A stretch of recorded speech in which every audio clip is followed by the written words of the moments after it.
बिस्मिल्लाहिर्रहमानिर्रहीम सल्लल्लाहु अला हबीबिही सय्यदना मुहम्मद व आलिहि वसल्लम। इंसान की ज़िंदगी के अंदर बहुत सारे मामलात दुश्मनियों के हवाले से होते हैं।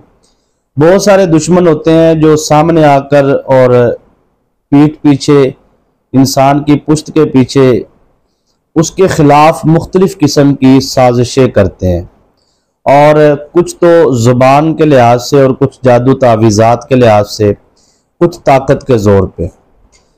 इशारा कर देना काफ़ी है। अब आप चाहते हैं कि आपके जितने भी दुश्मन हैं, जिस किस्म के भी दुश्मन हैं, वो तमाम दुश्मन जिस जगह भी रहते हैं, यानी कि आप पाकिस्तान में रहते हैं और आपका दुश्मन किसी दूसरे शहर में रहता है, या आपके साथ वाले घर में, या आपके घर के अंदर रहता है, या किसी दूसरे मुल्क में रहता है, तो अब आप चाहते हैं कि वो जो दुश्मन है वो आपस के अंदर गुत्थम गुत्था हो जाए, अपने मामलात के अंदर उलझ जाए। दुश्मनों के दरमियान आपस में ऐसे मामलात चल पड़े, ऐसी अदावत की फूट उनके दरमियान पड़ जाए कि वो अपनी ही उलझनों का शिकार हो जाए। याद रखिएगा कि आपने इस अमल को नाजायज और हराम काम के लिए नहीं करना, बिल्कुल इसकी इजाजत नहीं है। जायज काम के लिए आप इस अमल को कर सकते हैं, और आप जो उनसे है कानून को हाथ में ना लें, कोई ऐसा गैर कानूनी काम ना करें जिससे आपको नुकसान पहुंचे। आपने ये सिर्फ एक अमल करना है, मुख्तसर सा अमल है, बस इसको आपने समझना है कि आपने इसको करना कैसे है। अगर आपको पूरी बात समझ में आ गई तो इंशाअल्लाह अज़ीज़ वजीफा इतना आसान है कि मैं कहता हूं कि छोटा सा बच्चा भी अगर इसको करना चाहे ना तो कर सकता है, यानी कि इतना आसान है। तो आप इस अमले खास को करें, इंशाअल्लाह अज़ीज़ आपके जितने भी दुश्मन हैं वो आपस के अंदर ही लड़ पड़ेंगे, आपस के अंदर ही उलझ पड़ेंगे, आपस के अंदर ही उनके मामलात चल पड़ेंगे। जैसे कहते हैं ना, उनवावदी पै गई। तो इंशाअल्लाह अज़ीज़ अल्लाह पाक के फजल करम से उनको अल्लाह ताला ऐसे मामलात के अंदर उलझा देगा कि उसका ध्यान आपकी तरफ से हट जाएगा, और आप भी यही चाहते हैं कि इसकी तवज्जो मुझसे हट जाए, इसके मामलात अपने हो जाएं। मुझे जो सा इंसान के अंदर एक डर होता है, एक खौफ होता है, वो डर एक इंसान के अंदर, हर इंसान के अंदर एक फितरी अमल है। ये नहीं कि सिर्फ आपके अंदर है या मेरे अंदर है, बल्कि हर इंसान के अंदर ये खौफ, ये डर एक अल्लाह ताला की तरफ से फितरी अमल है।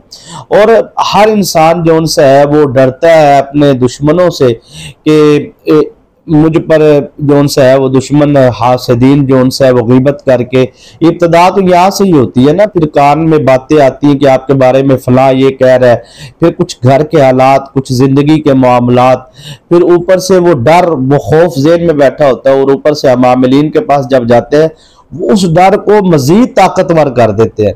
वो कहते हैं ओहो आप पे तो बड़ा जालिम जादू हो गया, आप पे, आपका जो दुश्मन है वो आपके लिए ये कर रहा है। वो एक लंबी चौड़ी फहरिस्त कहानी बना के वो इंसान का डर और मजबूत हो जाता है, और वो उसके अंदर एक कमजोरी पैदा हो जाती है। वो कमजोरी आपने अपने अंदर से खत्म करनी है। वो कमजोरी ये पैदा होती है कि मैं शायद अब दुश्मन के मुकाबला करने के काबिल नहीं रहा। मैं आज की वीडियो बनाने का मकसद ये है कि आप दुश्मन का मुकाबला करने के काबिल हो सकते हैं, लेकिन जब आपका यकीन अल्लाह पे कामिल होगा, जब आपको ये यकीन हो जाएगा कि मैं इस अमल को करूंगा तो अल्लाह से मदद मांगूंगा, तो अल्लाह पाक अपने फरिश्तों के जरिए, अपनी रूहानी मखलूक के जरिए अल्लाह पाक मेरी मदद फरमाएंगे, दस्ते गैब से मेरे लिए मदद आएगी। जब इस यकीन से आप अमल करेंगे तो यकीनन आपको दुश्मन की हर किस्मी साजिश का पहले मालूम हो जाएगा, और आप दुश्मन की हर चाल से महफूज रहेंगे, और अल्लाह पाक आपको दुश्मन के हवाले से हर मामलात के अंदर कामयाबियों कामरानी अता फरमाएंगे, और दुश्मन की हर किस्म साजिश से अल्लाह पाक आपको निजात अता फरमाएंगे। इस अमल को करने का मकसद क्या है? आप चाहते हैं कि आपका दुश्मन जो उनसे है उसके मामलात अल्लाह की बारगाह में जाए। देखिए ये आज का वजीफा भी यही है कि आप चाहते हैं कि ए इंतकाम लेने वाले अल्लाह, तू बेहतर इंतकाम लेने वाला है। अल्लाह बेहतर जानता है। हम देखें नियत करना तो होता है कि मुवक्कलात की ड्यूटी लग जाती है, मुवक्कलात को समझ आ जाती है क्या काम करना है, ठीक है जी, वो इसलिए कहते हैं कि जुबान से आप नियत करें। लेकिन अल्लाह पाक तो सब जानता है, अव्वल भी जानता है, आखिर भी जानता है। इंतकाम किससे लेना है, क्यों लेना है, क्या मामलात है, तो वो सारे मामलात अल्लाह पाक जानता है। तो अल्लाह बेहतर जानता है। इंशाअल्लाह अज़ीज़ अल्लाह पाक बेहतर फैसला फरमाएंगे। ये अमल जलाली है, बात समझ ली आपने।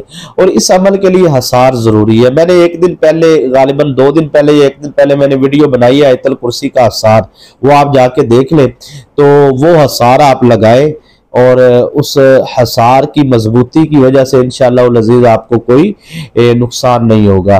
तो वो आप हसार आयतल कुर्सी का लगा लें, सूरह इखलास का लगा लें, जो भी आपको हसार अगर आता है कोई, तो वो आप हसार लगा लें। हसार लगाना इस अमल के लिए लाजमी है। जब भी अमल करना है तो इस चीज़ का ख्याल रखना है कि आपके हाथों से, मुंह से बदबू वगैरह, स्मेल, कच्चा प्याज, लहसुन, अदरक वगैरह, ये आपने चीज़ों का इस्तेमाल नहीं करना जिससे हाथों से, मुंह से, लिबास से, जिस्म से स्मेल पैदा हो।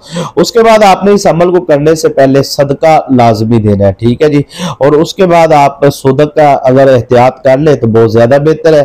बावुजू हो के आप इस अमल को करें। और इस अमल के दौरान अगर आप बड़े का ख्याल करते हैं, बीफ नहीं खाते, तो आपको इससे बहुत ज्यादा फायदा हासिल होगा। अगर आप खाते हैं तो फिर कम होगा। लेकिन अगर आप चाहते हैं कि तेज तरीन, जल्द तरीन मुझे फ़वाइद हासिल हो, तो इंशाअल्लाह अज़ीज़ अल्लाह पाक के फजल करम से आपको ये कामयाबी मिलेगी। वैसे तो ये अमल है 3 दिन का। अगर आप 3 दिन मुसलसल करते हैं तो आपको महसूस होना शुरू हो जाएगा कि आप के मामलात किस तरफ जा रहे हैं, बेहतरी की तरफ जा रहे हैं कि नहीं जा रहे। लेकिन 7 दिन के अंदर आपको इस बात का यकीन हो जाएगा, उधर से रिपोर्ट आ जाएगी आपके दुश्मनों की तरफ से कि वाकई ही जो उनसे है, उनके मामलात जो उनसे है बदलना शुरू हो गए, आपके हक में बेहतर होना शुरू हो गए। असर की नमाज के बाद आपने इस अमल को करना है। बिल्कुल मुख्तसर सा अमल है, ज्यादा से ज्यादा आपके 8 या 10 मिनट लग जाएंगे, इससे ज्यादा नहीं लगेंगे। ये उसके लिए जो बिल्कुल सादा बंदा है, पहली दफा कर रहा है, और जो वज़ाइफ करने वाले हैं उनके 6 से 7 मिनट लगेंगे, बस इससे ज्यादा टाइम नहीं आपका लगेगा। तो रूहानी इजाजत के लिए 3 मरतबा दुरूद शरीफ पढ़ के कमेंट में सुभान अल्लाह लिख दीजिए, ताकि दुरूद शरीफ की खास दुआ में सब व्यूअर्स को शामिल कर लीजिए जाए। जिन दोस्तों ने अभी तक चैनल को सब्सक्राइब नहीं किया जरूर करें, साथ लगे बेल आइकन के बटन को प्रेस कर ले ताकि नई आने वाली वीडियोस को नोटिफिकेशन आपको मिलता रहे। वीडियो को लाइक और कमेंट करते रहा करें। बहुत शुक्रिया। आपने इस अमल को करने से पहले नियत जुबान से करनी है, अल्फाज अदा करने हैं, मैं किस मकसद के लिए करने जा रहा हूँ, क्यों करने जा रहा हूँ, क्यों करने जा रही हूँ इस अमल को, तो वो आपने नियत पहले कर लेनी है। तो मर्दों ख़वातीन सब इस अमल को कर सकते हैं। उसके बाद क्योंकि बहुत अब बात लंबी ना हो जाए, बहुत सारी ख़वातीन हैं वो चाहती हैं कि घर के अंदर बहुत सारे मामलात होते हैं, तो वो आप किसी की ज़ुबान खामोश करवाने के लिए या इंतकाम लेने के लिए या फिर उलझाने के लिए आप इस अमल को कर सकते हैं। नियत ये है, बस जैसे आप नियत बदलेंगे रिजल्ट बदल जाएगा। तो अब आपने क्या करना है, आपने हसार लगाना है सबसे पहले, और उसके बाद आपने ये वजीफा शुरू कर देना है, ठीक है जी। तो या मुनताकिमु 1 मरतबा, या मुनताकिमु 2 मरतबा, या मुनताकिमु 3 मरतबा। इस तरह आपने 333 मरतबा, तादाद का बहुत ज्यादा ख्याल रखना है आपने, 333 मरतबा आपने पढ़ना है या मुनताकिमु, और उसके बाद आपने दुआ मांगनी है, ठीक है जी। तो जो नियत आप करेंगे